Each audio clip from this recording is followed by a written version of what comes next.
She doesn't even go here. I'm bi, actually. Excuse me.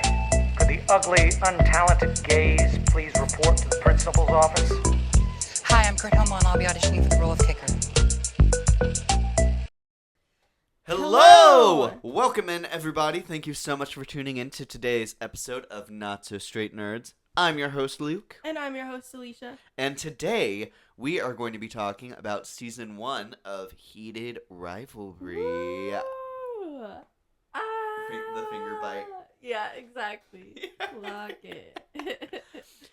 I think that this is such a fun moment in pop culture right now. It so is. I think there's a decent amount to talk about. Mm-hmm. It feels like this is blowing up in a very interesting way, Mm-hmm. in that it's not, I feel like it was made in a way where people didn't expect it to blow up the way it did. No, for sure. They had, no budget, which is crazy. And I think that is awesome on its own. Well, even the books, people were saying you couldn't find them places for a while. Like, that, which usually means they're not very popular. Mm-hmm.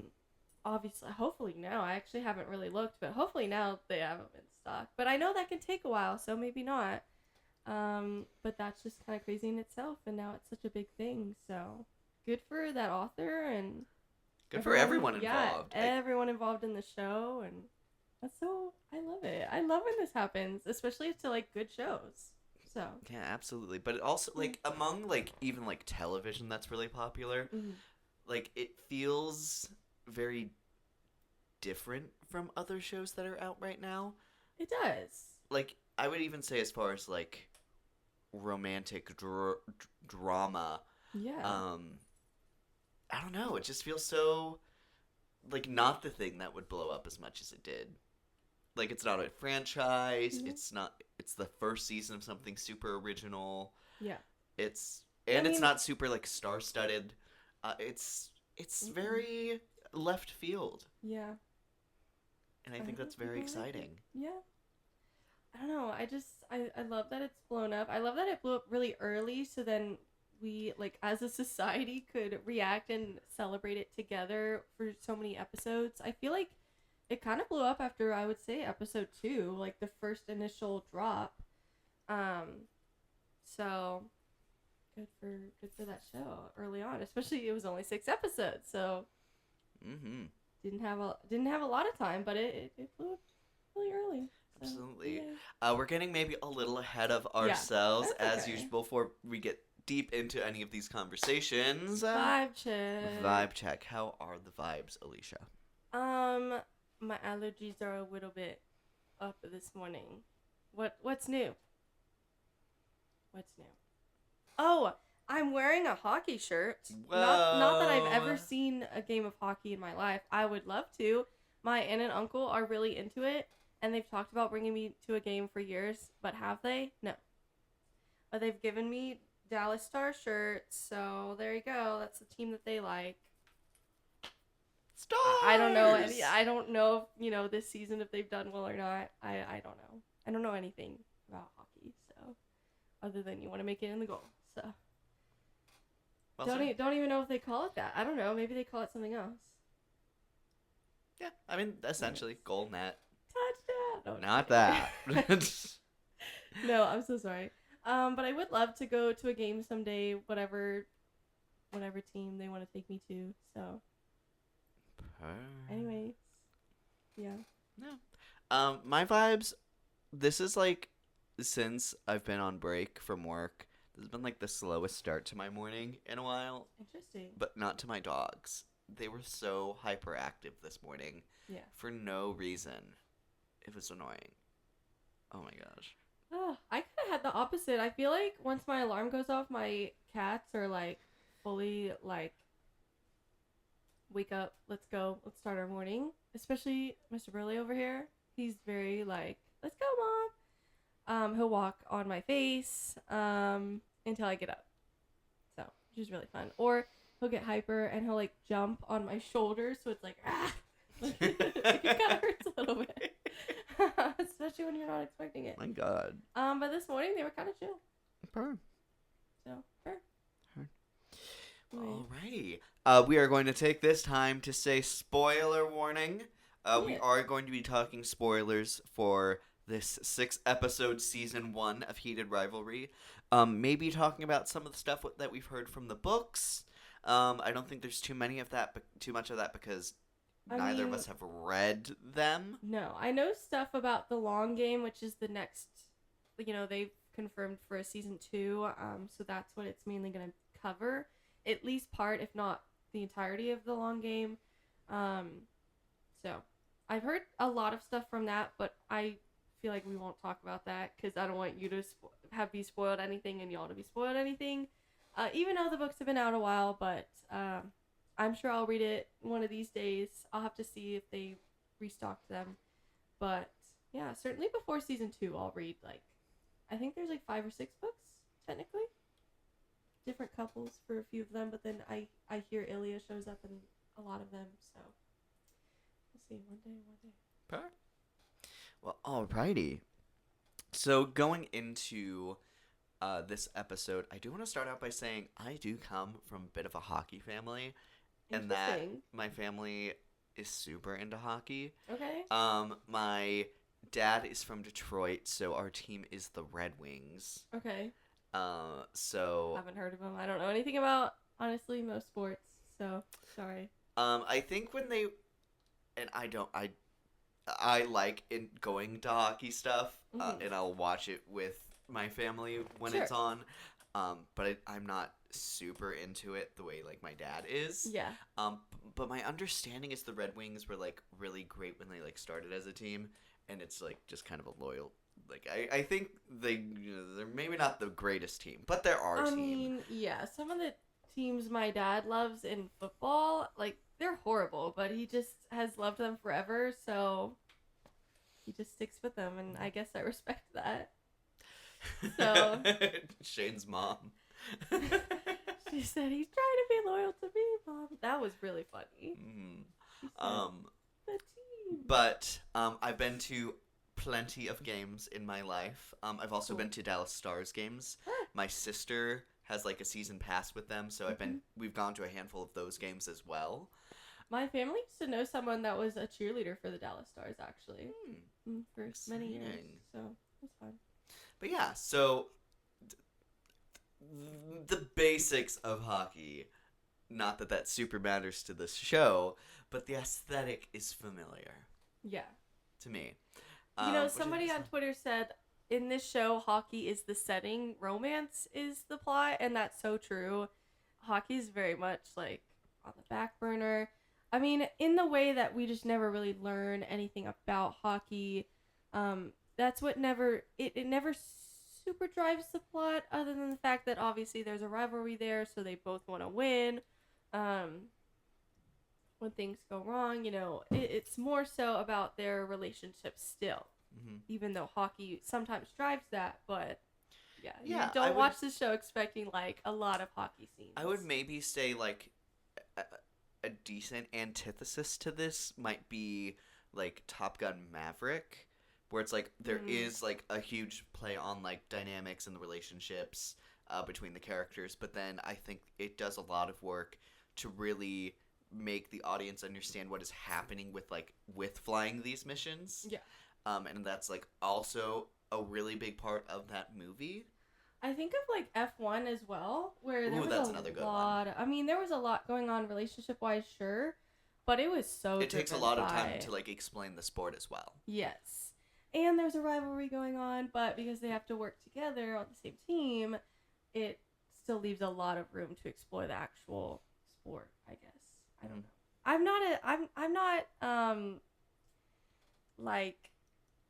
I don't know what to call it. Some people are that's not a sport. I don't care. If you do something athletic, I'll count it as a sport. I don't care. Cheerleading's a sport. I don't care to argue the logistics of it. It's something I can't do, so I highly respect you for that. And I don't care if we call it a sport or not. I'll probably call it a sport anyways. Yeah. Who cares? But anyways. I'm a fan. I don't know if it's technically a sport, but it's so hard to do. Even if you don't maybe see the physicality behind it. I feel like they do talk about it in the movie though. Like it's intense. It's intense on your body. So just because you can't see it or you don't experience it doesn't mean it's not there. Anyways, that's off topic, but So just a random question, Okay. and I feel like I haven't seen this be brought up, but this is just a random thought. Do you think the show could have benefited in some way from including hockey maybe more strongly in a similar realm to F1? I mean, the only way I can see it, because for me, and I might be reading this wrong because I don't have the full internal monologue as you would get from the book, but the way I read it is I feel like Ilya's passion for hockey is more so, like, I think he likes it. I don't think it's his life. I think it's kind of Shane's life. And I think there's a difference there. So I think maybe we could have benefited from, if there were more episodes. I think we maybe could have benefited from seeing that difference played out more. And I might be reading that wrong. That might not even be the case. But from what I hear with the long game, and, it's not super spoilery because we got it in the finale, that Ilya kind of seems to easily switch over to like a worse team. That hasn't been talked about in the show, but the team that he's talking about switching to is a much worse team. Like he's not gonna win cups from that. Mm-hmm. So I think I would not say I could not see myself, or I could not see Shane doing that. He might, but I feel like he really, really likes hockey. So I don't know. I think that could have been cool to explore, but even then, that's more so like their relationship with hockey versus hockey itself. Yes. I don't feel like I needed it. I mean, I trust the showrunners enough to, if they wanted to do that, I would trust them with that and would be interested to see what that's like. Maybe if they do split the long game into 2 seasons, then they could have more time to maybe explore that. I don't know, because I don't know. I don't even know what happens in the long game, totally. So it's something I don't feel like I need. Yeah, but I agree it So. might be a decent way to expand the season. Yeah. Like, I don't think it's a hot take at all to say I think if this show was 22 episodes, people would still be as in love with it throughout. Absolutely. And I think that's obviously, it's the setting. And I think it easily could become a bigger part of the series and still maintain Mm-hmm. all of the good of Yeah. it. Mm-hmm.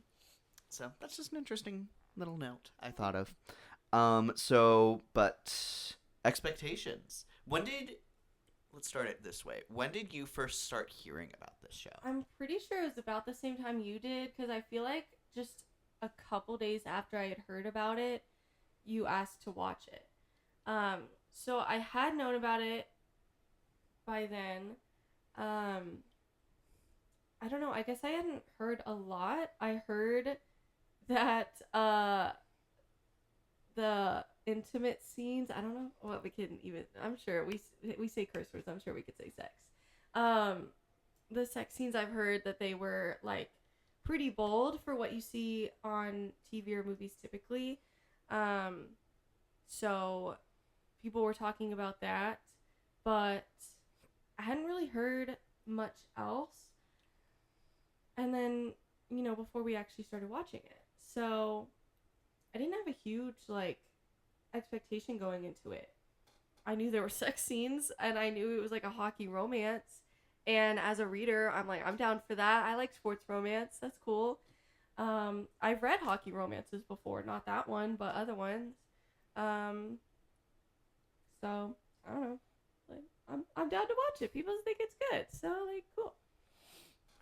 And I'm mentally prepared. I was seeing a lot of people talk about some of the earlier episodes in a in a way where it's like, oh, where is this? And then it was like, oh, it's not out in the U.S., which I thought was very interesting. And I was really going to be bummed out if it was like, oh, because this is a show from another country, it's just not going to be available in the U.S. immediately, which is a bummer. Yeah. But I remember being like, oh my gosh, what a shame. And then I kept seeing that iconic picture of the two actors where Shane's actor is licking Ilya's actor while they're like on the ice. Have you seen that picture? No, I haven't. Oh my actually. gosh. I need to pull up that picture. I've seen a lot of pictures of them and a lot of promo of them. I think they're a very fun duo. I was floored to learn that I believe his name is Connor Story. I don't know if I'm saying his last name right. If I'm taking it too literally, but that's what it looks like. Anyways, the guy who plays Ilya, he is not Russian. I was floored. That's He's Texan. crazy. That's awesome. That's crazy, but Nope, awesome. I flipped them. It's Ilya licking Shane. Oh yes, then I've seen that. Love that picture. Yeah. No, they have some great pictures together. It's like I haven't seen chemistry like this in I don't know how long. So props It's to very them. palpable. Yeah. And I love that Hudson Williams, I'm starting to learn their names, the guy who plays Shane. He's so like freaky, but it's fun. It's like it reminds me of like I love people that regardless of whether they're media trained, they don't act like they are. Like Renee Rapp, I loved her on the Mean Girls promo tour, whatever you want to call it. She's so fun. So I still love Jennifer Lawrence because of that. Like I feel like she's still kind of not.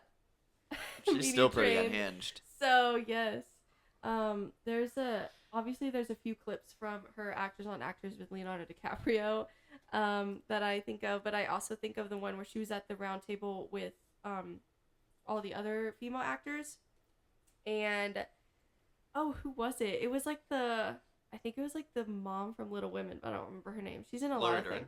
Yes, I think it was her. She was talking about how I think she was like scared to tell a director something. Oh, what you're thinking of is, has a director ever been mad at the way you described their film? Yes. And then she's like, Jennifer Lawrence, was it David Lynch? Like, she just doesn't care. She's like, I need to know. I need to know the tea. Right here in front of the camera. I don't care. And I respect that energy. So, yeah. Gosh, I could, like, make a whole video about just the promo tour of this show. It's very fun. Very fun. So, I'm excited to see season 2 as well, because I feel like it can only ever get bigger from here. Mm-hmm. Like, bigger budget, bigger promo. Oh my gosh, I saw a photo. I don't know how accurate it is. I don't know. I just saw it on the internet. Of their, like, red carpet. It was so small. Like, it was, like, the size of this room. It was just, like, go out, pose, leave. It wasn't long at all. Like, so I hope they get better treatment here in the next coming season. So, anyways. No, I mean, at this point, it feels like it's so big. I can't imagine bigger talent not wanting to, like, try and get involved in it. Yeah. It's I don't as we've know. been looking at, like, its award eligibility, it's very outside of the Hollywood circle, Yes. which I think is interesting. I kind of wonder if there's an element in, like, something special of being apart from that is helping it stand out in some way, somehow. I don't know. I don't know, but with this first season, I would say I'd be maybe a little hesitant to change, like, the team working on it, I agree. because I think season 1 they just like hit gold with it. Yeah. I think obviously they need to, grow creatively and find avenues to explore. Yeah. But I hope they are able to make adaptations of the other books at some point in Yes. time. So. But I guess what I'm trying to say is I would try to stick to the creative team that made this Yeah. work. Absolutely. And I'd be scared of outside interference from like studios trying to get involved in it. Yes. I'm kind of glad, if it means we have to sacrifice them getting any Emmys, because I from what I've read, they're not eligible for at least the main American Emmys, because people are bringing up Schitt's Creek as also a Canadian sitcom, but from what I heard, HBO Max was way more involved in the production. They were equally involved, versus HBO Max had no involvement in the production of Heated Rivalry. They just put it on their service. platform. Yes. So that's the difference there. Those rules could change. I could have heard wrong information and they could still be eligible. I don't know. But if they're not eligible, if it means sacrificing that to have them on the outside enough, to still be their own team, especially if, they end up merging with somebody else like Netflix, I'm glad that they're far enough away from that. So, even though I would love if they won awards, but I know they're going to win awards somewhere else, just not in the main Emmys. So, I mean, I think everyone involved in this has become like a lightning rod, and I think it's going to be super exciting to see them anywhere. I think these two main actors and this director and showrunner, they at this point should basically have blank checks for what they want to go into next. I agree. I know people are bringing up a lot with Connor Story, the guy who plays Ilya, how he should be in the Song of Achilles adaptation. They were gonna adapt that a few years ago. It's a pretty popular book. I've read it. I love it. Love it. Oh my god, my heart would break, but I would love if that book got adapted. But it fell through. So, not saying it can't be brought back. It certainly can, especially if if he shows interest. That's a big enough name where I think, okay, that alone could sell our show. And you have fans of the books. So, that would be really, really fun. I was also saying, I love that other people were like, he needs to play a god. Because that's exactly where my mind was at with, Percy Jackson or something. That also reminds me of Percy Jackson in the way that they got a much bigger budget increase for the second season. So, that could be so fun. I love when shows are given a chance and then they blow up. And then they get a bigger budget. And you see it. And I love it. So, anyways. Indeed. Going on. So, obviously, I think it's clear to say that we both love this show. Yes, absolutely.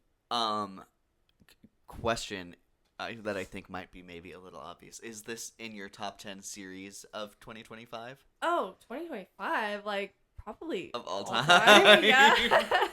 I actually do need to go back and start updating that from this year. I forget about that list sometimes. So, yeah, it probably would be of all time, actually. I know I just did my birthday episode, but now I need to change that list. I just thought about that. And I know it's only 6 episodes, but it's very impressionable. Yeah, I agree. So, anyways. Alrighty, going on to the longest segment. Mm-hmm. Best parts. What are some of your best parts of this show, of Heated Rivalry Season 1? Gosh, the chemistry between the main couples, but also Scott and Kip. I want to shout out them because they are so cute. It was interesting how the first 2 episodes, we don't really get to see Ilya and Shane as a couple. Even for most of the show, they're not really a couple. They're just kind of every now and then hooking up. They have a 10-year-long situationship. I mean, that's what it is. Even they would this is literally situationship the show. No, actually. And so putting Scott and Kip's episode, which they have their own book, so but their plot is very important for Ilya and Shane's progression as a couple. So I understand why they put some of their story in here. It would be nice to somehow still, even if it was as a prequel, get more of their story. From what I've seen, episode 3 is apparently most of that first book. Interesting. like the majority of it. I mean, I have heard from people saying the writing's not the best on the first book, but then, because that one, oh, I forgot what it's called. Game Changer, I think, because it changes the game. Their romance does. And then it goes into Heated Rivalry. There's like, I think 2 or 3 other books about different couples where Ilias shows up a couple times, and then the long game is when it wraps everything up. So I just want more content, though. That makes me sad. But you know what? They're a couple now. They are out. They are game changers, and so I hope we see them more in season 2. Oh, I'm sure. People, I think, absolutely adore that. Like their story is just so cute. Yeah. And I will say, did not clock which character is it? I keep getting their names mixed up, but Scott Hunter did not clock that at all. Really? During the first 2 episodes, I was like, is this guy gonna not be an ally? And then episode 3 was happening, I was like, ally, oh. basically. Oh. Because when that one scene in the Olympics, like in Russia, they're like, wow, he's really bold to be like outly gay in Russia. That's crazy, right? And then the other 2 sitting at the table said nothing. I was going to say, what are we doing here? Who are you? It also just got so dark. Oh No, my it gosh. keeps going in and out. That's crazy. I apologize. Oh, it's coming back. I know. Coming back. It's done that like 3 times. Yes, so I do love them. I hope we get more of them. I also think it's such a great choice. I know people were talking about, it was actually kind of like controversial in the moment whether people liked that they were pretty early on taking a break from Ilya and Shane and going to this completely new couple. And obviously it does pay off hopefully for even those that doubted it. Me personally, I loved that episode.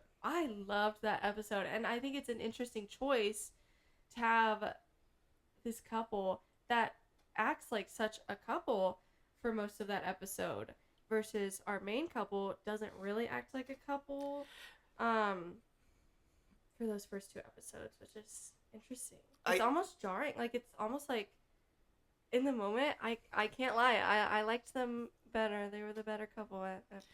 Now it's hard to compare, but no, I think it serves as a very great like representation of what they both clearly want to be. Yeah. And I like that it shows that obviously they have their own issues, but most of that episode is showing how like being a hockey player and having a boyfriend, and that, you know, there's so much to gain from that. Yeah. And then obviously they play such a bigger role in the future, but I think it almost sets like a standard for what the audience wants to see for Ilya and Shane as well. Yeah. Like, it gives it almost something that you want them to strive for, that the audience has now seen what can be.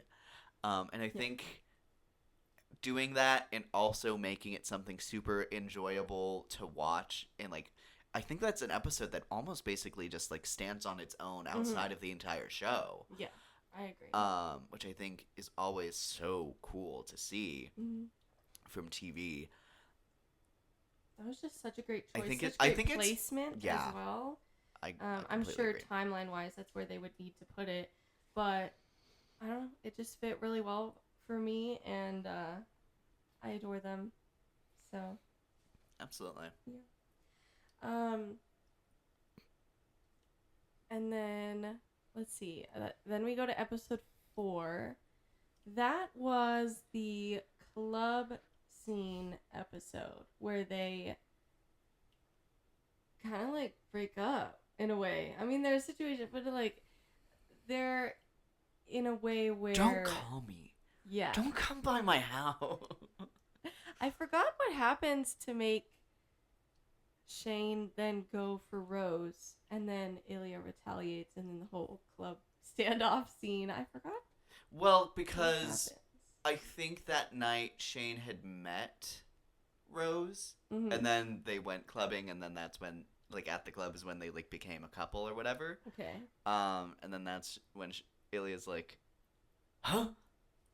I can do that too. Wait, but I'm actually bisexual, so this is like actually a threat.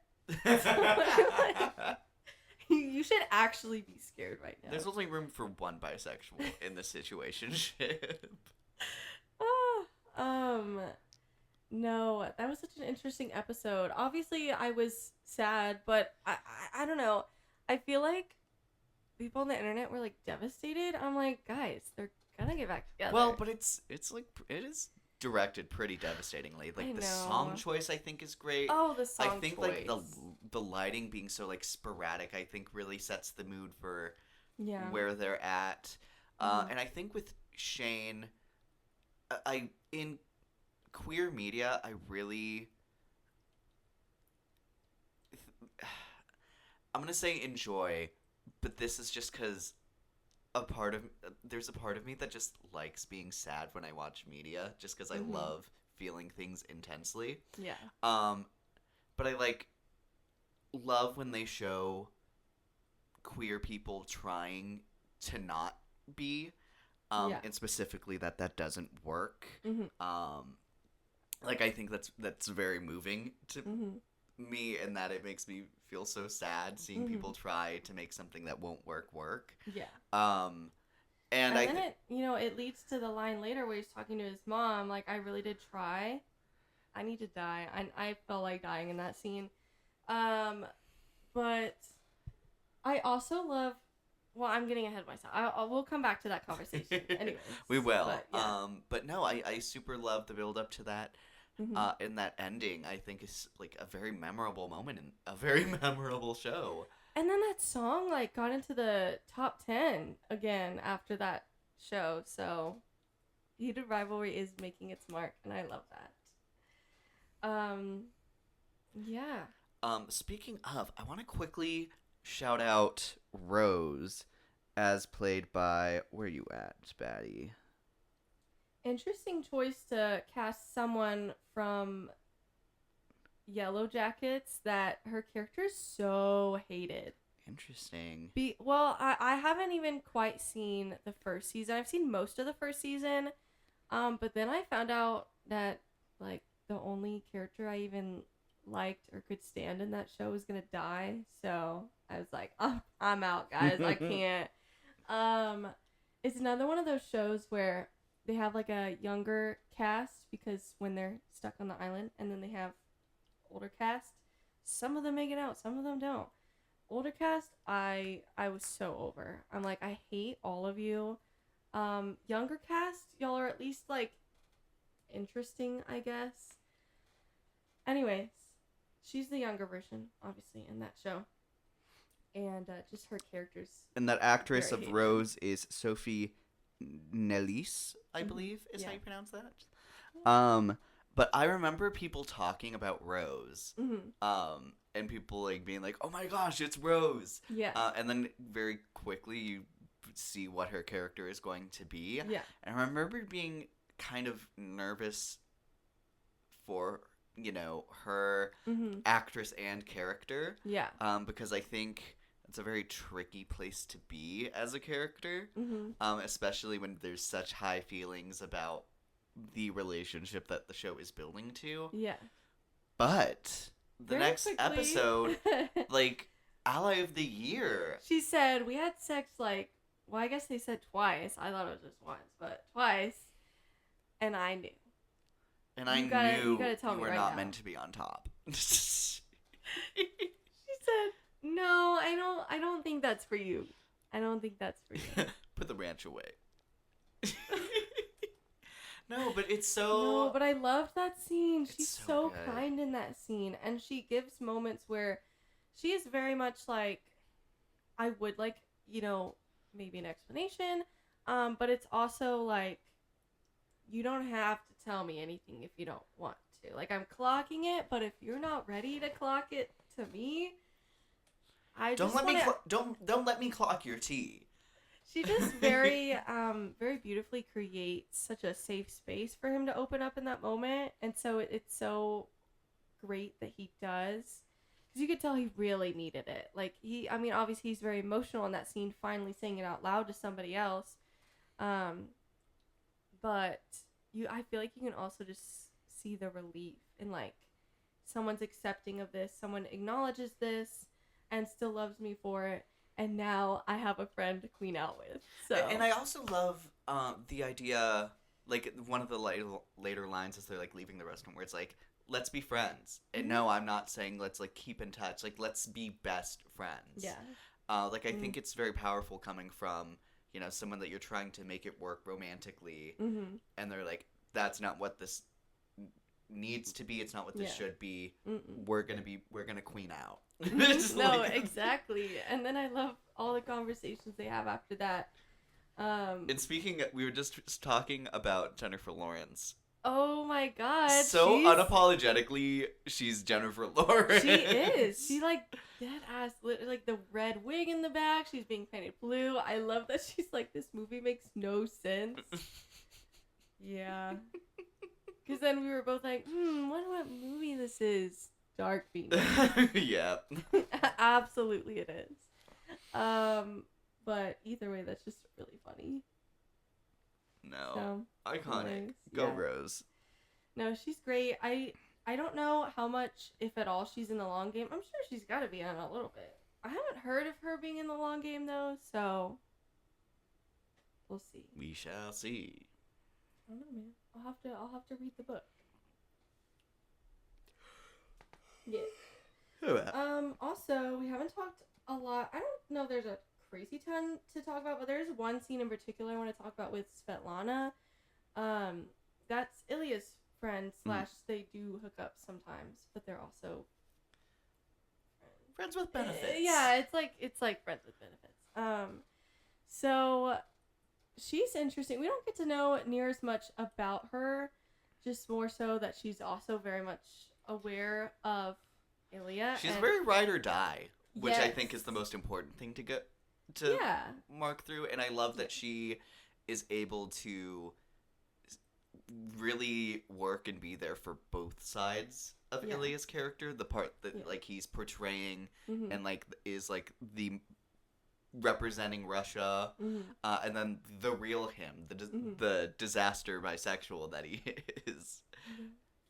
So I really like, in particular, the scene where he's at dinner with his family, but then gets upset and kind of steps out. Well, he's about to like fight his brother. And then she kind of intervenes, has a whole thing. But I love her line where she's talking about Jane, which she very much knows is at least a guy. She probably can put 2 and 2 together that it's Shane. But either way, I love when she says, I hope Jane knows how lucky he is, and uses the he. It's just so like subtle enough, but just a perfect way of acknowledging I know it's happening, and I still like hope that works out. Like I hope, yeah. So it's very genuine. I like that. I'm like, I want to know more about you, Queen. No, I agree. It kind of got dark again. No, it keeps doing it. It's a cloudy day. No, I think both actresses, I think they play similar roles to different characters. And I love that they both feel different. I love that one, like, Svetlana knows who Ilya is the entire time, whereas Rose kind of is like, hey, so this is what I'm thinking is happening, and let's make some room for that. Yeah. Whereas Svetlana is so like I feel like she knows Ilya so like almost a little better than he knows himself. Yeah. Which I think is always a fun dynamic. With her, it feels almost like there is so much more to her that we don't get to see. I feel like she would be an interesting character to see a little bit more of. I agree. But I don't know. As far as I know, she like lives in Russia, so I don't know how much she's able to visit. I don't know. Who's to say? Yeah, and then she also has a brief scene early on, like one of the first couple episodes, where somebody, I think it was the coach's son that he talks about that he hooked up with when he was in Russia,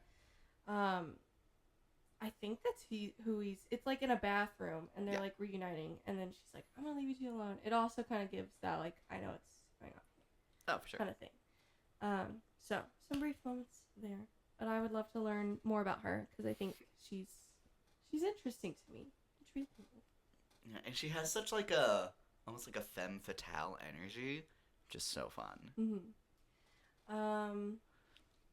Gosh, anything else from the first 4 episodes? I think those are the big parts of the first 4 episodes. Going into 5. Yeah. Oh my gosh. So much happens. First of all, 5 and 6 are like perfect episodes. And they're almost rated perfect episodes. They both have, I believe, last time They're both I at saw, 9.9 right now. Yes.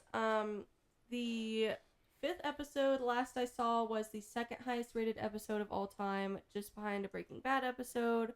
And then last I saw, 3 days after the finale's release, it was already in the top 50 highest rated episodes of all time. I'm assuming they first base off a rank based off the score, and then do like how many ratings there are. That's how I would guess. Or I imagine there's like an actual number. Like obviously we're seeing the rounded up, and there's probably that's like an true. actual like 50 decimal places That's true. number that they're able to see on their side. So I don't know. I'm sure by now it's probably moved up, but that's the last time I saw was like number 49, which is still so fun. And I totally agree with that. I mean, we went into the 5th episode knowing that people were saying it was a perfect episode, and then we were like, yeah, that's a perfect episode. I don't even know. There's just so much that happens. And at what point do we leave off, though? Maybe that's episode 4, is when they say their name for the first time. Their first names? Because maybe that's why they have the thing at the club. Because Shane gets scared after Ilya says his first name. Because it gets real. Like, you've been together for 8 years, but whatever. And then tries to find a girl to, like, ignore that part of himself. I think that's why it happens. I presume that those are some level of cause and effect. But then, you know, the whole thing with conversation with Rose happens in episode 5. And then he meets up with Ilya again, kind of, you know, they're on good terms now. Because they're on the same team now. Yes. Oh my god. And then they have the whole editing thing. I just forgot about that. Where he's like slammed into a wall and then they're having sex. That's so great. Whoever decided to edit it like that, you deserve a raise. And then season 5 gives us the Such iconic, a gag. I want you to come to my cottage. You can come for a week, maybe 2 Will weeks. you come to my cottage this summer? Oh, he's so cute in that scene. He's like, Ilya, hey. And Ilya's like, shut the fuck up. It's so funny.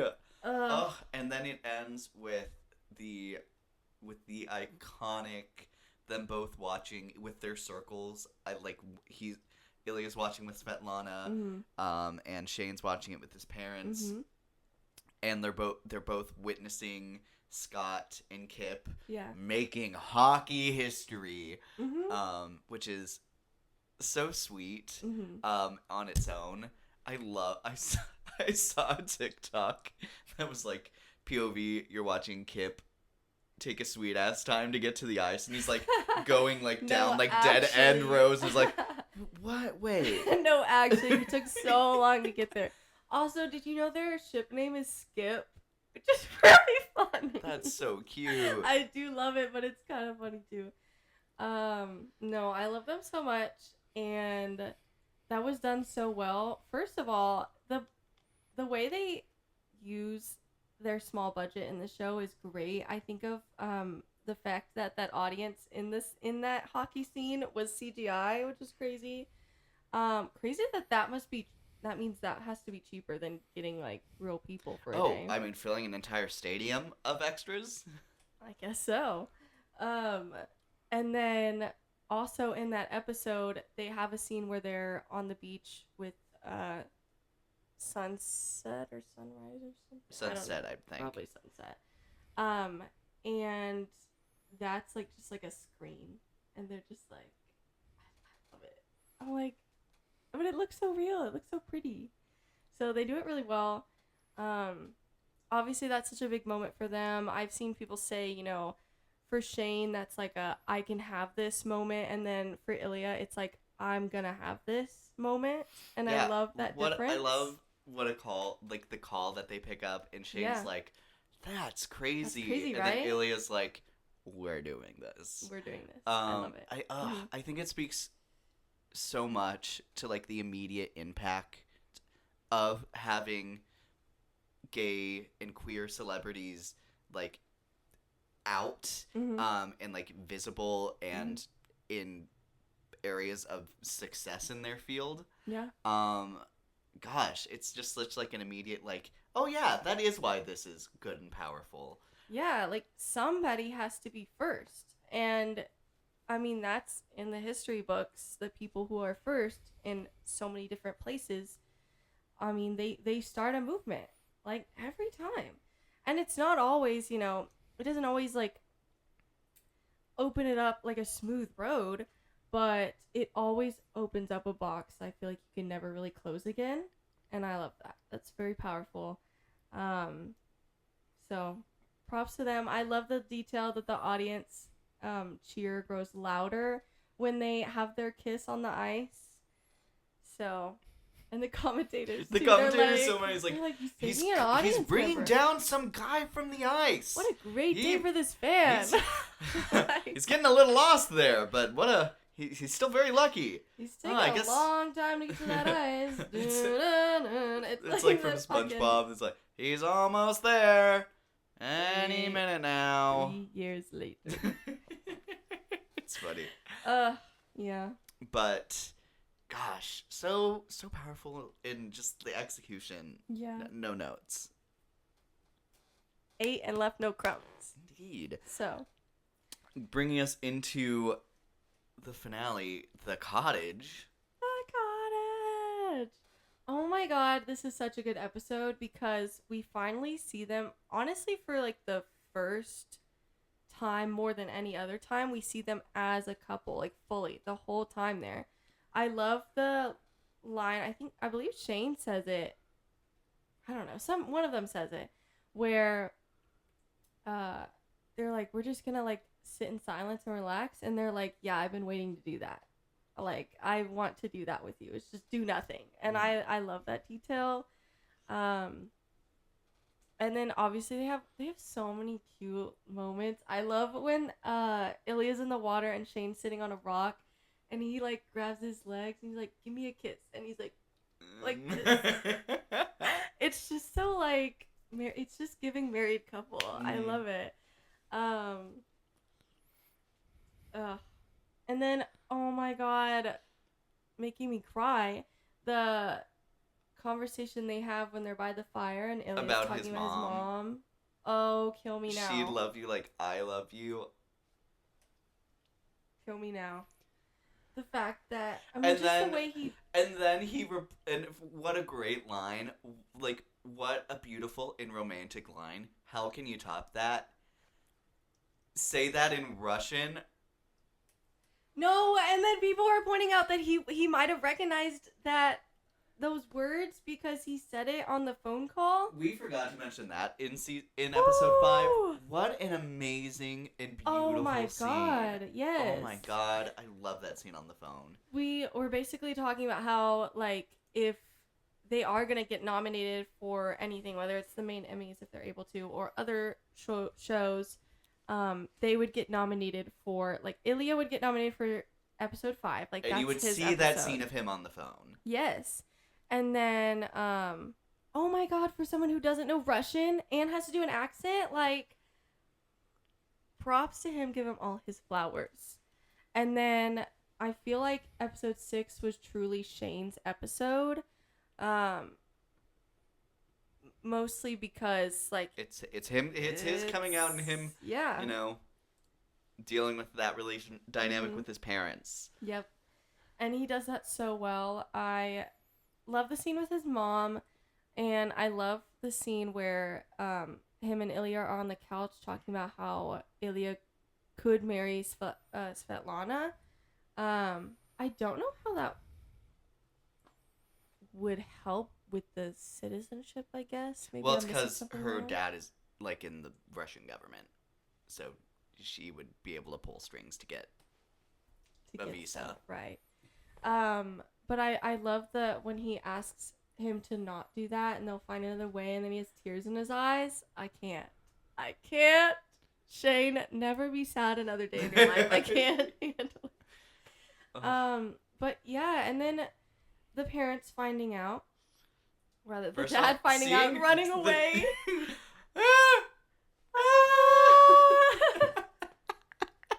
No, we were talking about that audio where it does that. The first like is Shane's dad seeing Ilya there, and then they start kissing, and he's like, no, oh my god. I had already seen that they were accepting of him, so I wasn't worried, but I was like, dude, you're not you're not helping your son not have an anxiety attack right now. But I just adore how they handled that as a couple. Like, I always get scared, like, when something like that happens, that one person's gonna get mad at the other, even though it's not anybody's fault. So I love that they don't do that, and they just come together, and they're like, we're gonna face this together. Like, we can't avoid it. He saw it, and this is happening, and we're gonna do it together. I love whenever they're getting into the car and he's like wearing his Chicago team's shirt. He's like, The Boston, yeah. and he's Or like, Boston, whatever. it's what? Boston. You're right. It's not Chicago. It's Boston. Yeah. It's like, you're gonna make them not like you more. It's like, I think they know what team I play for. Yeah. No, I love the detail when they're playing that hockey game, and he's like, my face is on the cover. Oh my god, it's just every scene is just perfect. Oh, and they're for a playing billion each other's reasons. teams. Yes. So cute.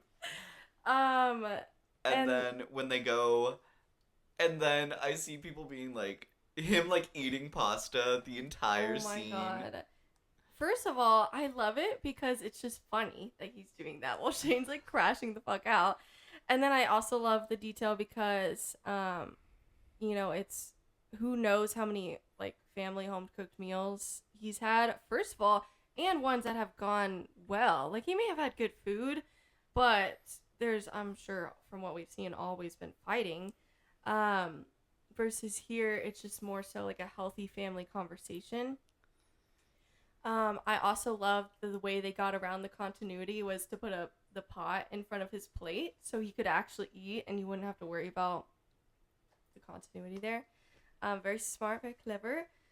I love when Shane like pushes his fork down, like, stop eating, and he's just like, I love that the detail somebody recorded how much freaking Parmesan cheese he sprinkled on it. Just everything. Such a great choice. It's so funny. And oh my gosh. And then we get to the scene, well, first of all, where the mom's like freaking out about him switching teams, and then Shane's like, sorry, my mom's crazy about hockey, and he's like, I see where you get it from. I love that little like, so you're not gonna be loyal to your team? It's like, no, I'm gonna be loyal to your son. She's like, suspicious. It's so funny. Gosh, I will say, I want to talk a little bit about that scene and the parents' kind of reaction to everything. Yeah. I think... Wait. First of all, when they first walk into the door and he's like, this is Ilya. We're, lovers. No, we're not allowed to say Ilya, that that's word gross. anymore. Oh my god. And then, I'm sorry, the scene obviously was awkward for Shane, I'm sure, where they're like, but you weren't like a couple, and Ilya was like, no, we were fucking, basically. He's giving him the eyes. I'm like, in his defense, the mom kept pushing. I'm like, she clearly wanted to know. I'm like, girl, you're an adult, put two and two together. And I love Ilya keep pushing back when it started. It's like, since the Olympics. No, before that. It was like, since your rookie season, the summer before. Yes, it's been 10 years. Yes, it has been 10 years. Oh my Of a gosh. situationship. But I will say, I think for quite a while into this whole conversation, I'm like, it feels like this isn't going down anything near the worst road. Mhm. But But it could it certainly feels be like the better. parents are not clocking that this is like one of the most difficult things Shane has done in his life. You know, it's hard because I want to say, and I might just be stretching, but I want to say maybe it's harder for them to process that it's Ilya specifically. Absolutely. And they do mention that earlier in the episode is I probably, like Shane says, I probably would have told them if it had not been you. But I wish maybe the parents made that more clear that was what was hard for them to process. What I really like, though, is I think it all kind of saves for me whenever Shane's mom goes outside and he follows her. Yeah. And then she has the really great reaction. Yeah. And I think it's a very like human thing Mhm. because obviously Shane is really close to his parents. Yeah. And I think she portrays it as, oh my gosh, I didn't even like think that like This would be you so would hard for you. assume that we wouldn't accept you. Yeah. Mhm. Mhm. Like them thinking it's like an unsaid thing that they're gonna be okay. Yeah, and they've mentioned that they kind of maybe knew or suspected for a while. So maybe it was just an unfortunate case where they didn't realize how hard this was for him Yes. until maybe And he I think had that breakdown. that moment. is also a very real thing. Yeah, Um, because it wasn't a big deal to them, so they couldn't fathom that it would be a big deal to him. Basically, mhm. they were like, "Wait, we don't care," so we didn't think like we didn't ever think that was an issue. So yeah, that was very human, and I'm sure it happens pretty often. So I love that she kind of very quickly made up for that and was like, "I'm so sorry we ever made you feel that way," and like basically it wasn't like a. Well, I do want to clarify because sometimes in arguments they're like, "I'm sorry, I'm sorry you feel that way" or whatever. Mhm. It wasn't that. It was very much like, "I'm sorry I didn't create a safe space I'm for sorry you." I made you feel that way. Very much taking responsibility for that. And I also love that he chooses to say, "I forgive you," which is an acknowledgement that it was partially on her. Like, it wasn't like a, don't worry about it, or like, it wasn't your fault. Like, he says, "I forgive you," so he's like accepting her acceptance of the blame. And I do love that. So, yeah, just a little difference there. So I love it. And then his whole thing when he's talking about, I really did try to like reject it. I'm like, put the ranch away. Get the tissues. No, but he does that so well. And their hug, I'm like, I'm gonna cry right now. It reminds me, which we're not quite there yet, but we do have a thing where we want to talk about other iconic coming out scenes, but specifically it reminds me of the Heartstopper one. Yes. With how just like, oh my god, it makes me want to cry. But how just like sweet she is to Nick's mom. I don't remember her name, but Sarah Nelson. she's just so sweet about it. Ugh. Anyways. No, it definitely is giving that scene, and that's Yeah. like one of the best coming out scenes. Absolutely it is. I also, switching gears a little bit, I love that the mom at first was immediate in like PR mode, like, this is gonna be great for PR, this is gonna be great for our like merchandise deals, and like Rolex is gonna love this. So I also love when they're asking what their plan is and they're explaining their plan, and the reaction is, "Oh, that's so sad." Because it is. Mm. Well, and they acknowledge that too. They're like, "Yeah, but what are you gonna do?" So I do love that. they have so many people in their corner now, and I also love the detail that Ilya called Scott. Not that anything really came of that, according to him. Maybe it did, and he just didn't want to say it. I don't know. That could be something in the long game they talk about. I don't know. But I just love that he did reach out. That's really awesome. So hopefully maybe Shane will think to reach out. I know I have heard there's several times in both books where Shane is saying things that hurt Ilya, but Ilya doesn't want to fight, so he just kind of lets it go. At some point they do like talk about that. Obviously Shane doesn't ever like try to be mean or whatever, but I see the little details. I can see where that can come from. Absolutely.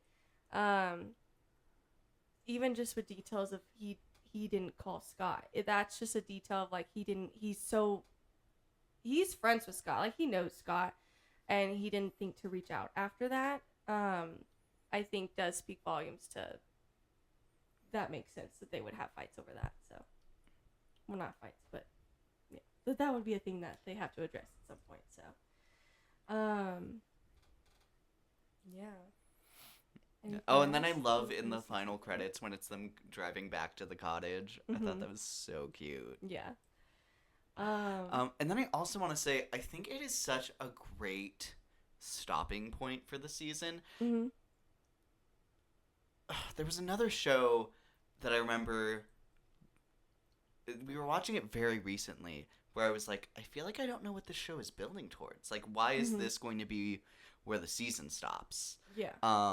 Here, I think it was very clearly, like, we were leading up to the cottage. Yeah. But, now there's still so many open threads where they can explore in the future, for sure. But if, in the moment when they didn't know if they would get a season 2, I think this was also a great ending. Like, chapter ending for them. I agree. And it's such a big step, and it's such a, like, huge and really positive stopping note on it. Yeah. But there's clearly so much more that needs to happen. Yeah. And I think that's so great. Mm-hmm. Ugh. I think ultimately if we only get 6 episodes next season as well, I would like it to be split into 2, just from the sounds of, how much happens in the long game. But I think it would be nicer if we just got it all in one season, and however many episodes you need, you get that.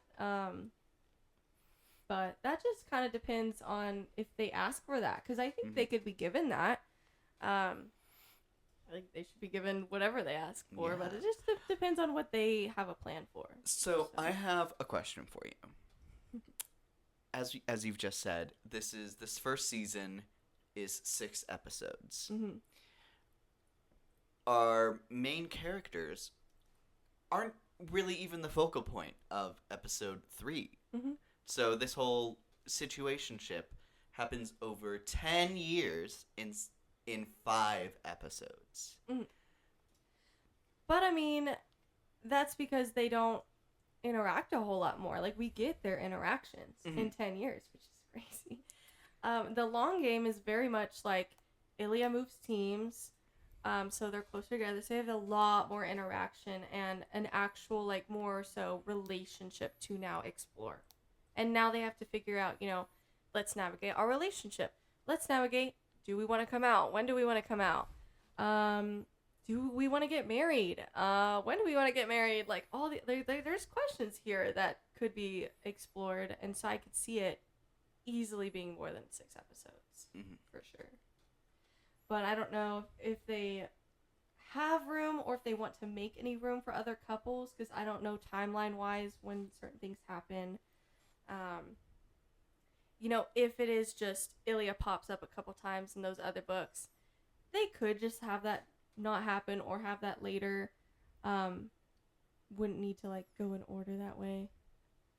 But I don't know. I haven't read those books. Anyways. No. But I will say, I feel like with the 6, I think they are great episodes. I think some of them are perfect episodes. Yeah. I think this season 1, I don't know how much of a hot take this might be. I think it easily could have been longer.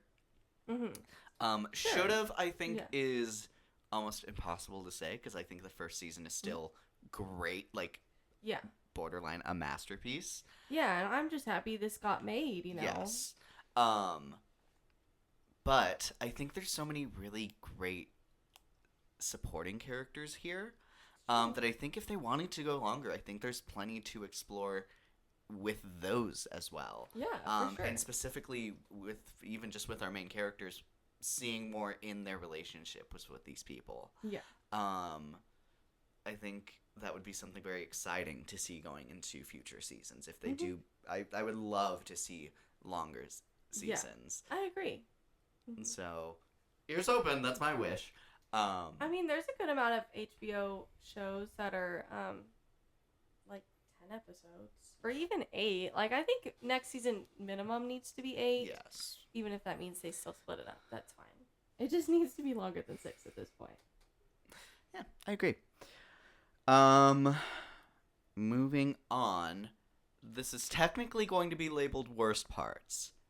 However, yeah. I'll be the first to say it. This show is a 10 out of 10 for me. Yeah, I agree. I think the pacing, I think the directing, the acting, like the script, I think it is just one of the most enthralling and well-made shows of the year, certainly, but like kind of ever, in my opinion. Yeah, I think it's an amazing show. When your really only nitpicky complaint is that it should be longer, Then you have it's a great show on your hands. Yes, of course. But I did want to open up this little section that we typically have for all of the things we talk about to talk about some criticisms that people have had that maybe we don't necessarily agree with at all. Yeah. I mean, we kind of touched on there was a fair amount of people. I was more so on the side where people were like, I can't believe people dislike Scott and Kip's episode. Mm-hmm. So that I wasn't more so seeing that hate, just hearing that it existed. But I can't fathom not liking that episode. I loved that episode. At the time, that was my favorite episode that we had. So I can't imagine that. I remember totally going into disagree. it being a little concerned, not really knowing what to expect from it. Mm-hmm. But no, I think that episode even just narratively fits so well in there. Yeah. Gosh. Yeah. I wasn't concerned just because I might have been concerned had I just heard that it was going to be about another couple, but I heard people defending it, saying like their story is very important to Shane and Ilias. So I was like, okay, I'm down. And then they were so adorable, so I loved them. Yeah. Any more on that? I don't think so. Just that it aggressively works for us. Mm-hmm. I don't know if I'd love to hear arguments, but I would listen to arguments in the contrary. I want to with know what huge they're grains even of arguing. salt. Yeah. Not that I would agree with them. I'm like, what are you arguing when you're saying you don't like it? So, yeah, I agree with that. I think it's also important to address that a certain other HBO Max cast member has had some thoughts on the show. I kind of forgot the specific quotes he had, but he was, I think, basically saying he was criticizing the sex scenes, basically saying that's not, I guess, realistic. Maybe. I think it was something also mentioned that it's much different than like how LA guys have sex. Okay, you can't have different couples that like different things. I don't know, man. And then he was criticizing, kind of adding on to what had already existed, that the actors should come out, basically. Or if they're not, then they should like say what their sexuality is, which I think is just disgusting, especially when he's a gay man. I'm like, to be a gay man and then to pressure people to come out when that's just so disgusting to me. Have we not learned anything from Heartstopper? Why is it any of your business? And I love the director's response where I think he has like the perfect response and like the perfect reason Yep. that like that's not something that should be in the conversation. It like legally can't be in the conversation from a casting director's perspective. They're not allowed legally to ask that, what your sexuality is, because they can't cast based off that. He said it's none of your business.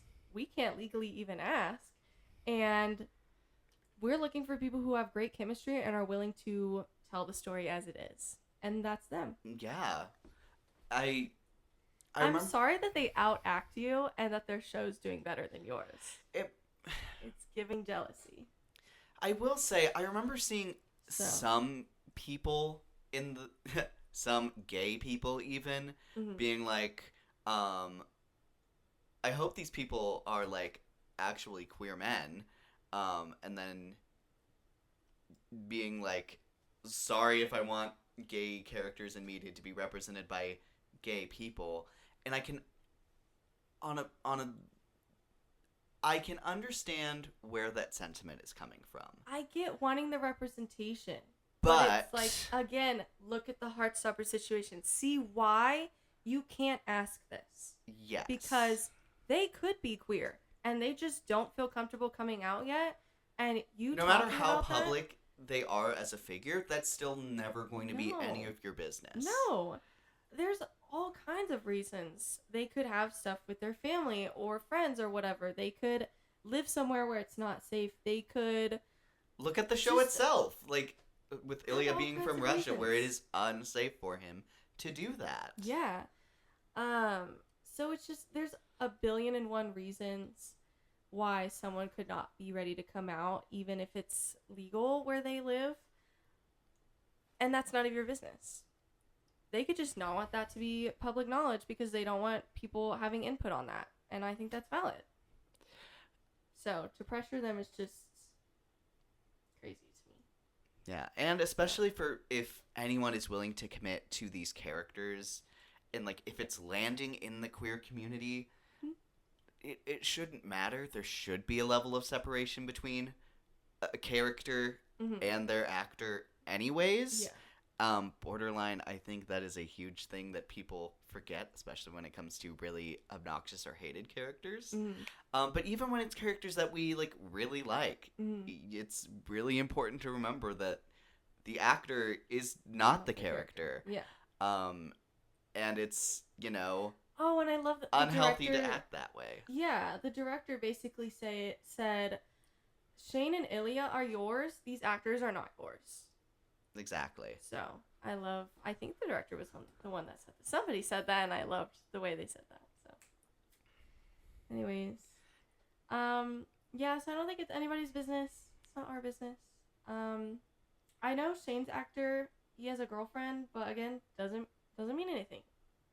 And then I know Scott has a partner, and then he clapped back a little bit to that, which was really funny. And then HBO Max did like the whole damage control thing. No, it was. I think it's embarrassing for that actor, like Oh to my have all God. of his castmates come out and be like, "I'm sorry for him." Yeah, I mean, and he's come out, but it's. I mean, too little, too late. Like you already said what you said, so you're probably more regretful that people don't agree with you than you do for what you actually said. 'Cause Yeah. You just said, it's not like you said it 10 years ago. You just said it. So, anyways, Wild. But yeah, point Sounds blank like period, that's none of your business. period. Any other kind of critiques or criticisms you saw of this show? I really didn't. I really did not. I think people at first were hesitant of Rose's casting because they didn't like her character on Yellow Jackets. But I didn't hear once her episode came out, like, I didn't hear anything about that. So, yeah. Separate the actors from the characters, people, just because, I mean, I get it. Like, sometimes it could be pretty genius, like, you know, casting someone who has played a beloved character for so many years as a villain role can be really smart because people don't suspect them, and vice versa. You know, they're casting Annabeth Chase's dad. I think his name's Frederick Chase. He's like, I forgot what show he's in. It's not one I've seen, but he's apparently like a really beloved dad in that show, and he's not a good dad, and he's like deadbeat basically in Percy Jackson. So people are already talking about how that's a very interesting decision, and people are joking that you had to cast like the most favored dad in media just to get people to like partially sympathize with him. So anyways, yeah, there's certainly choices, but at the end of the day, she's not every character she's ever played. So. Indeed. It looks like some of the other notes we've already talked a decent amount about. Decade-long situationship. That needle drop in the club. I can never stop talking about it. Oh my gosh, I want to talk on the promotion and specifically the TikTok of Heated Rivalry. Like the TikTok pay. No, Heated Rivalry has had those two actors doing so many just like cheesy TikTok trends, and they're killing all of them. No, I love the one of my favorites, obviously the Bees in the Trap one. I love that. Mm-hmm. They have multiple versions of that too. But I also really like the one after the whole episode where Shane was wanting a ginger ale the whole episode, where the actor was like, when I hear there's a ginger ale, No, he killed that. My favorite is the one where it's like it came out right after the needle drop episode in the club, and it's like, in the club we all fam, huh? In the club we are all family. No, they ate that up. Oh my god, the promotion! I'm serious. The promotion could be its own video. They're so great. What a great. They're just those actors are just so fun. And they clearly care so much about this project, which I think always makes it more fun to see them talking about it. Yeah. And I think it portrays into the art itself so well. Gosh. Ugh. Yeah. I could watch them forever. Shall we get to the coming out scenes? Are we there yet? I feel like we already talked about everything else. I believe so. Go for it. Kick us off. So we were debating whether to include this in the Stranger Things video or this one. We decided with this one. We wanted to talk about other iconic coming out scenes just because we had like two really good ones in 1 week. Now, I mean, I would say Heated Rivalry was better because I would say aggressively better. The setting of the Stranger Things one was so crazy weird. With all the people there. However, I think the actors in both scenes did a great job. So I just kind of wanted to list them out. We already talked Stranger Things. There's actually multiple. There's Robin's as well, which is so great. Mm-hmm. Robin's, I think... Robin's is so huge. And I would say, like, maybe one of the biggest mainstream versions of it, certainly of a lesbian coming out scene, which I think lesbian media can be kind of underseen. Oh, it's absolutely underseen. Mm-hmm. I think Robin and Mia Hawke's performance. Maya. Mm-hmm. Sorry, Maya. Gosh, I absolutely love Robin so much. I think that really cemented her and Steve's like dynamic and like elevates them and her character in such an interesting way. Love that between them. And then to see that go into Will's coming out scene, I think it's maybe similar to Heated Rivalry, where it's like, seeing people be their authentic self is going to inspire other people to do the same. Yeah, absolutely. And that's super important. So go them, go Stranger Things. I think they killed that. and among a very memorable season that people adore, a great little, really grounded, memorable moment. Yeah, absolutely. We have Glee listed. There's a few. I mean, the two that I think of are Kurt for sure, and then Santana. I don't really remember Santana's all that much. I remember Kurt's because his dad is kind of awesome. Because with Santana, because throughout she's kind of has a thing with Brittany that's kind of on again, off again. Yeah. And then the big thing is that Finn outs her. Right. And then there's a lot of stuff after that fact. Mm-hmm. I would say her biggest coming out scene would be like to her abuela, who she like talks about all the time. It's like, I came from the tough side of the tracks. My abuela could kill you. And then, you know, she comes out to her, and then it goes, you know, it's, I think, very true to the fact it's a bad experience.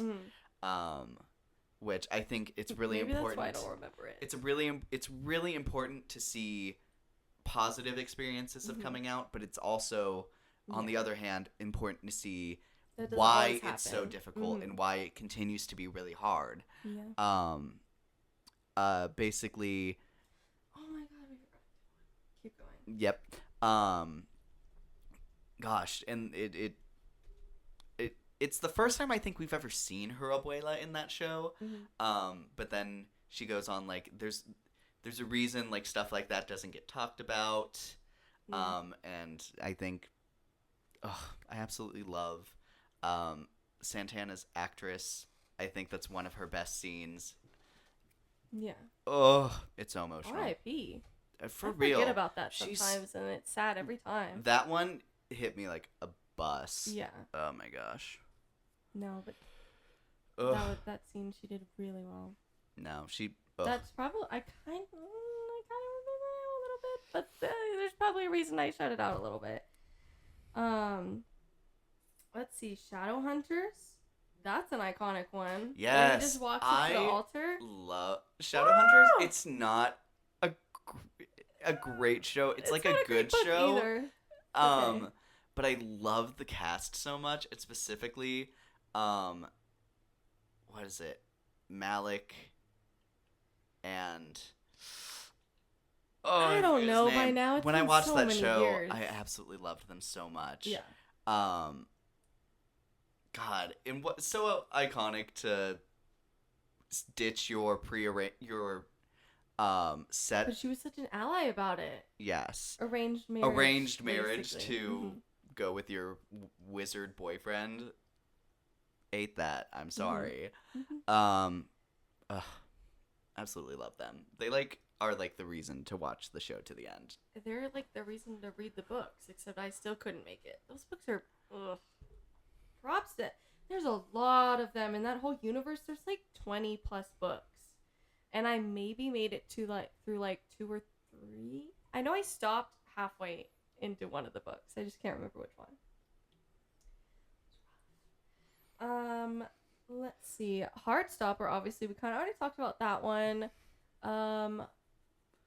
That's another one where, oh my god, what is her name? It's another one where a coming out scene does not go well with the short-haired blonde girl. Her and Tara. Well, I'm forgetting her Darcy. name. It is Darcy? Okay, I was doubting that for some reason. Okay.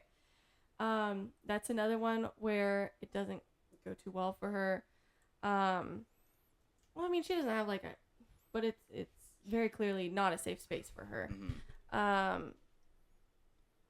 do love how they show that Tara's reaction to that though, because I think it kind of puts it into perspective for her. But I love Nick's scene, of course. That's such a beautiful coming out scene.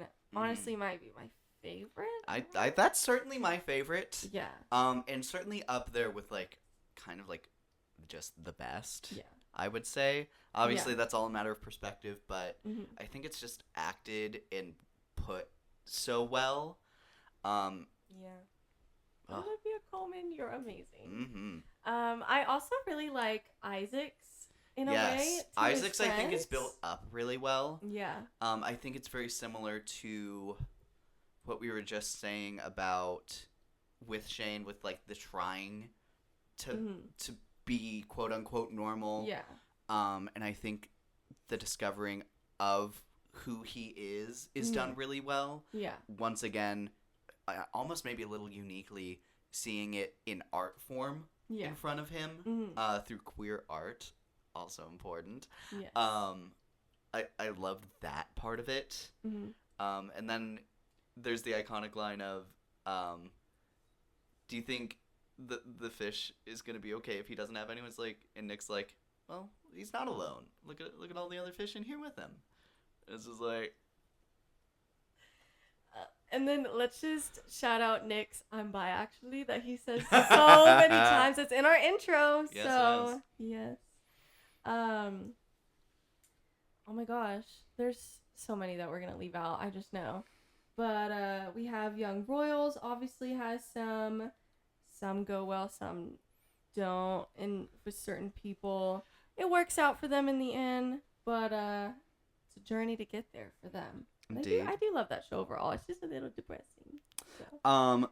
Love Victor is on here, and I will say I like the Love Victor show more than I like Love Simon. Yeah, me too.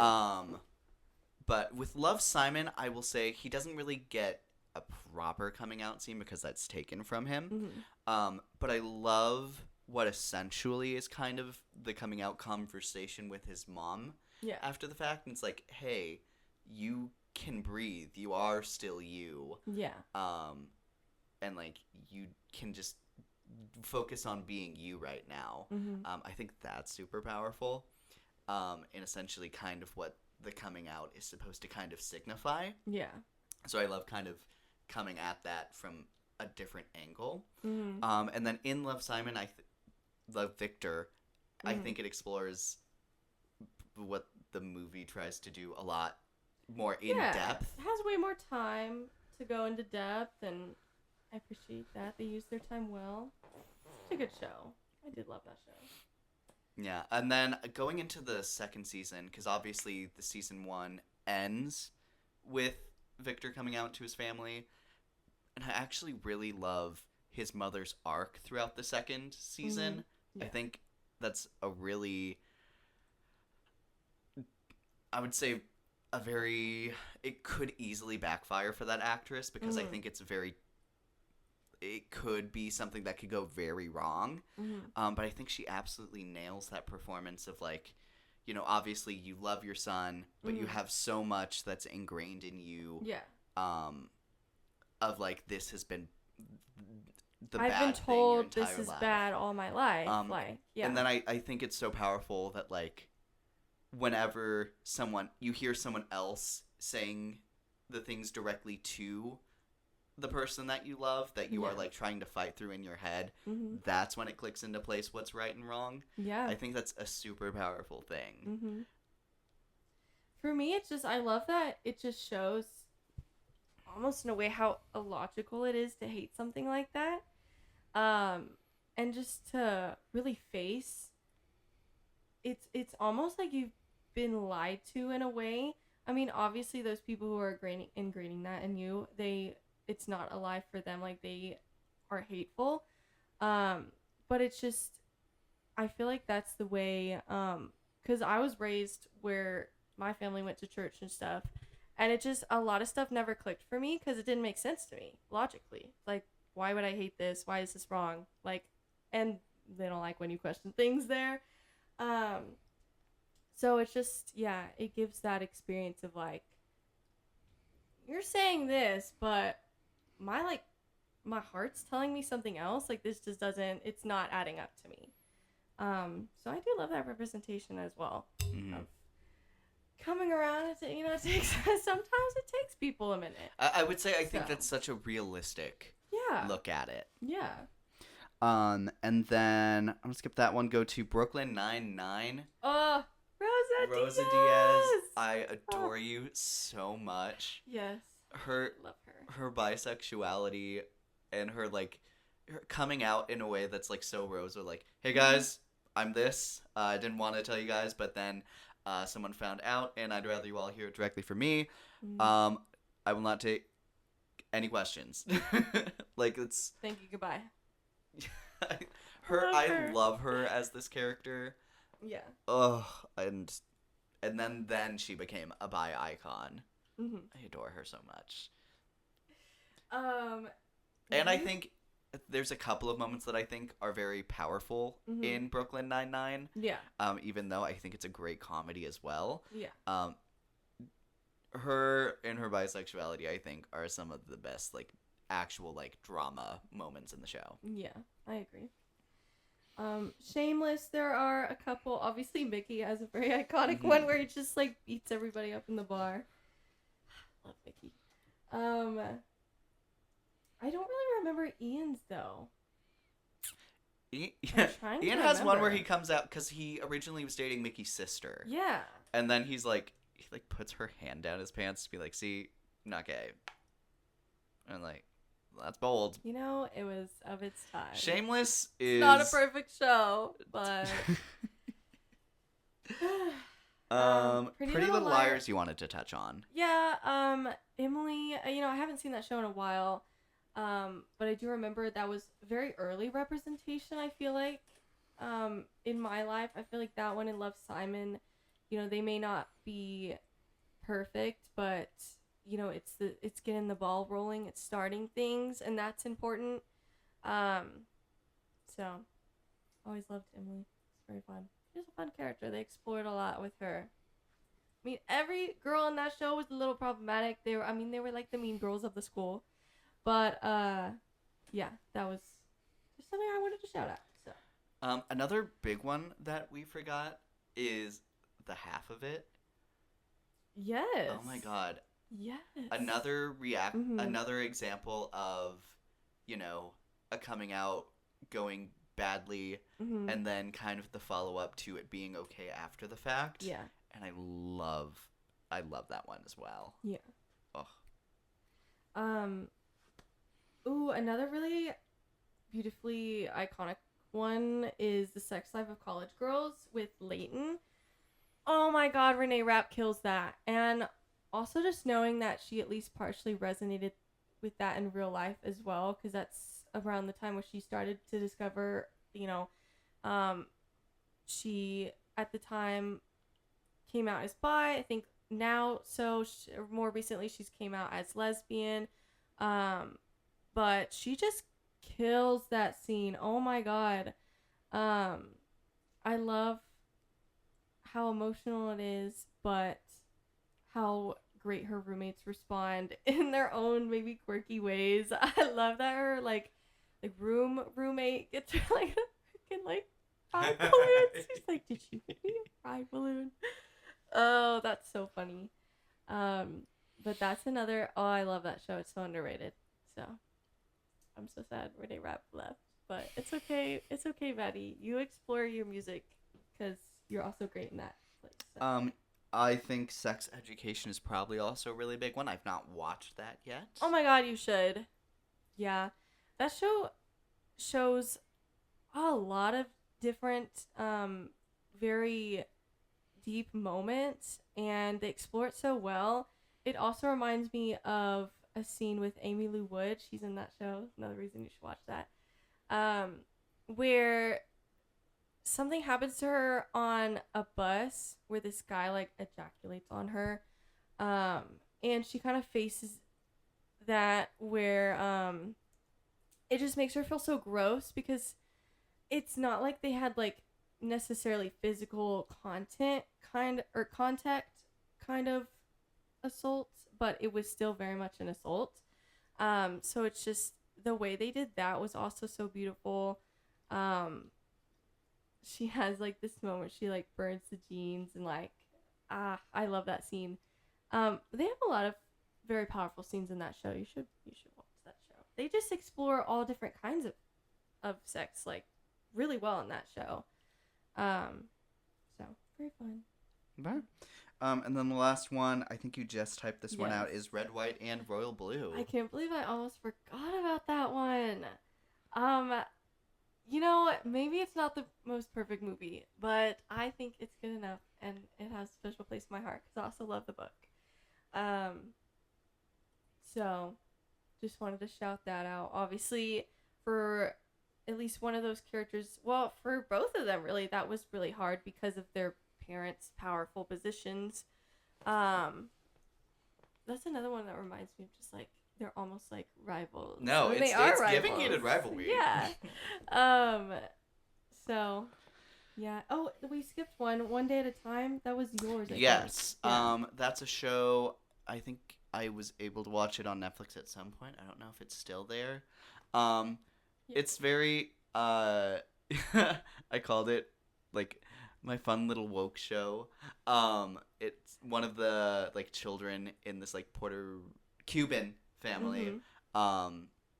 It comes out as gay really early on, Mhm. and she's like a very aggressive little wokester. Is like, we gotta protest everything, and it's like the butt of a lot of the jokes in there, especially with their very Cuban grandmother, Yeah. who's oh my god, she's so hilarious. It's she plays the grandmother in Fast and Furious.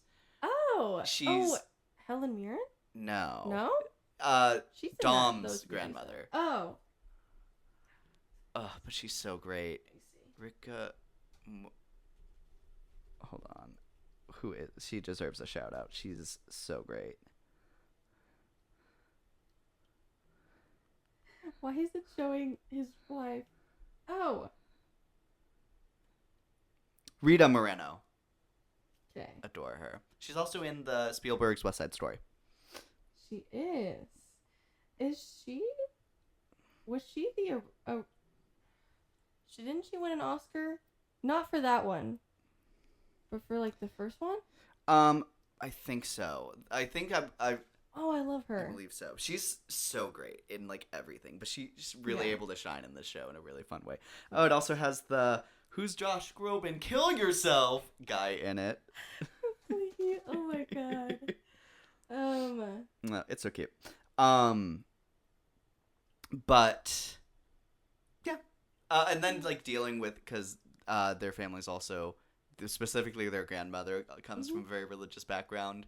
And then it kind of her coming out has an interesting little arc where everyone takes it much better than the mom does off the bat. But like she's not as religious as her mother, and her mom, like the grandmother's able to be like, and she's like, she's gay. What are we gonna do about this? Can't believe God let this happen. Wait, God made her. She's gay now. God can do no wrong. Fixed. And she's like, how did you just do that? And I think It's true. I think that whole little plot line is done really well. She like ends up going to like a gay bar and talking it out with someone who also has a gay brother, and like how he didn't handle that great, but you know how you have to deal with someone that you like are really close to having something that they didn't tell you, and now they're a little different than you thought that they were. They explore that decently well there. Yeah, I'm sure, you know, that's the list that we have. I'm sure there's so many that we're leaving out. I mean, there's gotta be. But that's ones that we remembered off the bat. Comment if you think of any others. Yeah, I'm please sure let us know of other ones that you think are really there's great. some big ones that we're leaving out, but anyways, one other talking point I wanted to ask, and we've kind of talked back and forth on it before the audience. Our two main actors in Heated Rivalry, that is, let me make sure I get their names right. Connor Story, Hudson Williams. Yes. Where would you like to see them outside of this show? I want to see Connor Story play a god. Yes. Or a period piece. Something where it's like flashback or whatever. It feels like I he don't know. can very, like I was saying, Older like it feels like he times. could be in Bridgerton. Like it feels like he could have been like the vigilante role in season 1. Like He could have been the prince. He would have been a great prince. No, seriously. he has a real royal look to him. Yeah. It's interesting. Hudson Williams, you know, I believe he's talked about wanting to be Nightwing, and I would kill for that. Oh my god, what I would kill for that. So obviously that would be the dream. I don't know, but I don't know. I just want to see them anywhere. I feel don't like care. with their physiques, they like. I would love to see what they can do in like an action adventure setting. Like I could see Ilya's actor Connor's story like running through a jungle for some reason. Either one of them with their physique could be in like an action role. Ooh, Yeah, I Hudson know. Williams kind of gives like he could be something kind of Bond-esque. No, they would not be cast as Bond because you have He to be wouldn't a little Bond, bit but bigger of a I name. could But see yes, him like even like being like cast in some kind of supporting role in Bond. I Yeah. could see that easily. I also just thought, oh, I feel like I just lost it. You're doing great. I lost it. Well, I mean, I've been thinking this is not what I know you've talked about White Lotus for both of them. Yeah. I think it's. I would love to see HBO do some stuff Oh, with them. I remember. In general. You know, Connor's story. He's from Texas, so I mean, maybe like a western of some kind. So maybe he could be a cowboy. Jamie Campbell Bower from Vecna from Stranger Things. Yeah. He went and did Horizon, which was the western, and I thought he's pretty decent. He's the villain in that as well. But So, yeah. I don't know. I would see them anywhere. I really would. I mean, we have like favorites, ideas, but like I don't care. Just get them in something else. I mean, they were just casted in. They're gonna voice an audiobook for the same, I believe, the same author as the Heated Rivalry entire world. So that's fun that they get to do another project together. More promo there. So I don't care. I don't care where you put them. Just put them somewhere. And put them somewhere fun. Do rom-com. I don't know. I don't care. I mean, you just did a romance, but whatever. Just get more work. So, yeah. Indeed. Period. Next talking point, awards. Obviously, we know they can't be nominated or awarded At least we at don't think everything. They can. Yeah. But for our awards show Yeah. that we're hypothetically hosting, what are you nominating this Yeah, show for? ideally, if they could be nominated for Emmys, obviously I would nominate both of them for acting lead actors. Maybe if it's not a competitive year, we can maybe even get like Rose or somebody in there, or the mom, or somebody in supporting actress. If it's not competitive, I could see it being competitive. I would see Scott or Kit. I would say maybe even Scott as like but they're both really talented. I'd maybe push I would Scott. say Scott. Yeah, I and would supporting too. actor. Yeah. For writing, I would push episode 5. I think 6 too. I Yes. mean, there's been other shows where they've done multiple episodes, so sure, push both if you want. I think 5 would be more likely to win. Plus, I feel like it's always a smarter decision to just push one, so there's no, competition against yourself. Yes. No split votes. And I'd also say like best drama. Yes. Like, oh my god. Best drama, best song picked for an episode for media or whatever. Best editing. Just for that one scene alone. No, I don't know best how. I I don't know how awarded this is, but I think the casting is also very inspired throughout. Yeah, if they have like a whole like casting category. Well, I think they do, because I think the Pit won that. I think. So, anyways, sense. should do that. Likely thing for the Pit to do. Yeah.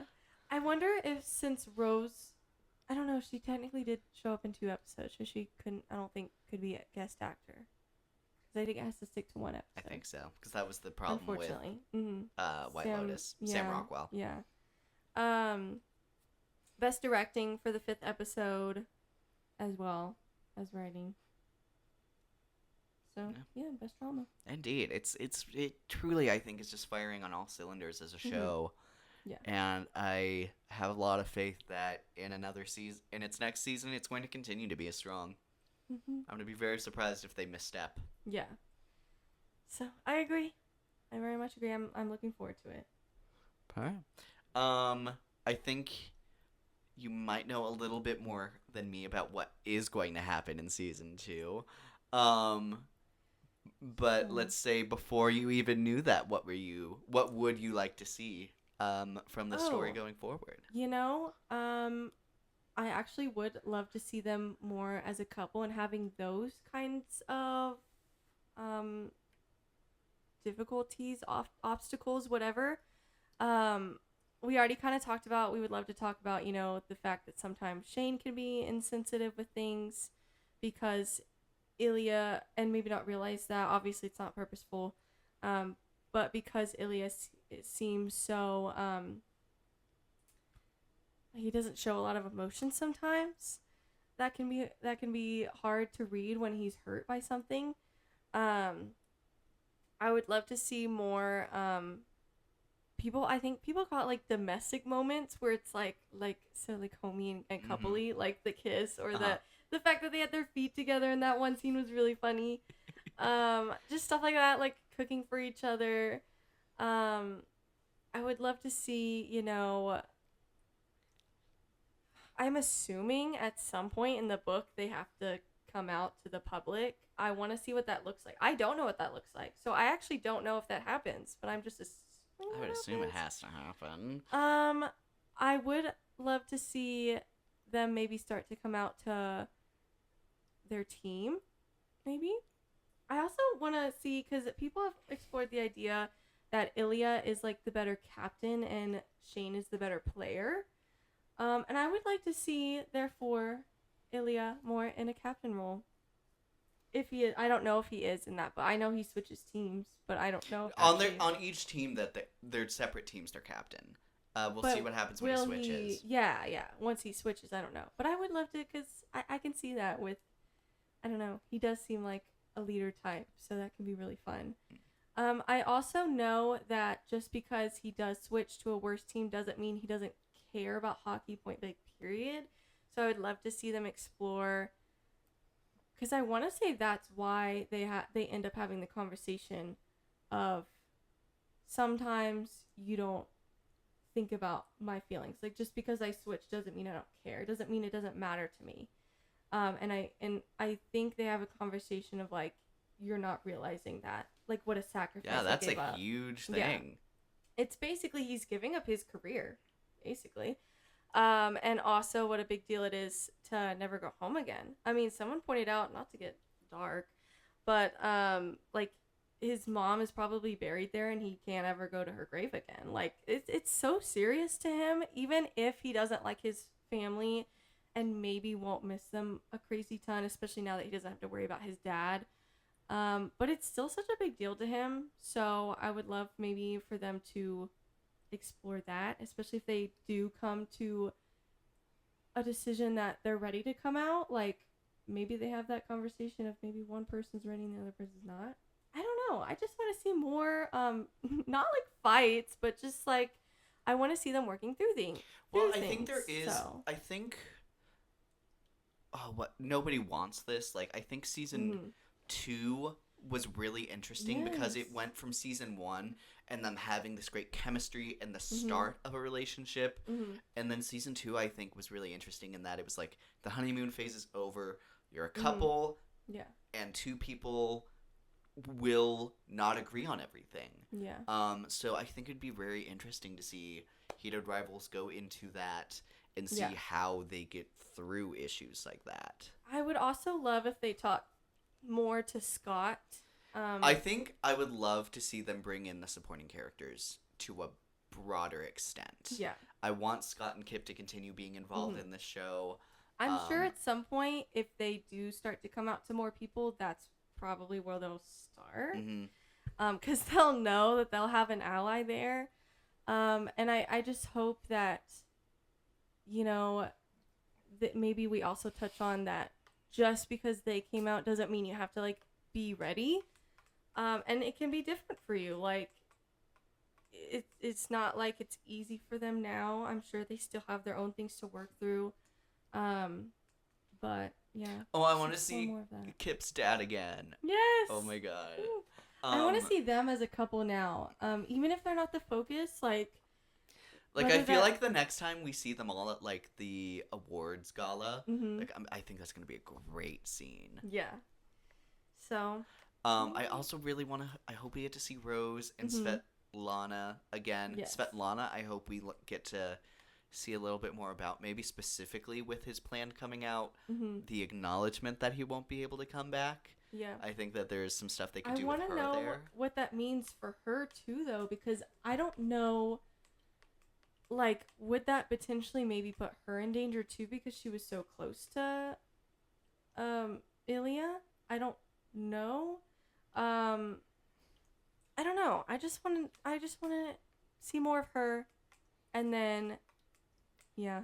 And then I would love to continue to expand on the dynamic with Shane's parents. Yes. And specifically, I would love to see them form a dynamic with Ilya. Oh, they do. I don't want to spoil anything, but it's very I'm it's so very excited cute from for what that. I've seen. Especially because I think Shane has always had, I think, such a backbone with his parents, which I think has been set up really well with season 1. Yeah. Which is the complete opposite of Ilya. And I think I'm very excited to have Ilya kind of see what that's like. Yeah. Oh, I'm so And in excited. a way, I mean, they're like, in a way, I want him to realize that he can have that. Like, just because it's not his family, like, I mean, if they get married, like, that's gonna be his in-laws. Like, he will have a family in a way. So I know they do touch on that. They have scenes together, and there's one in particular that I love.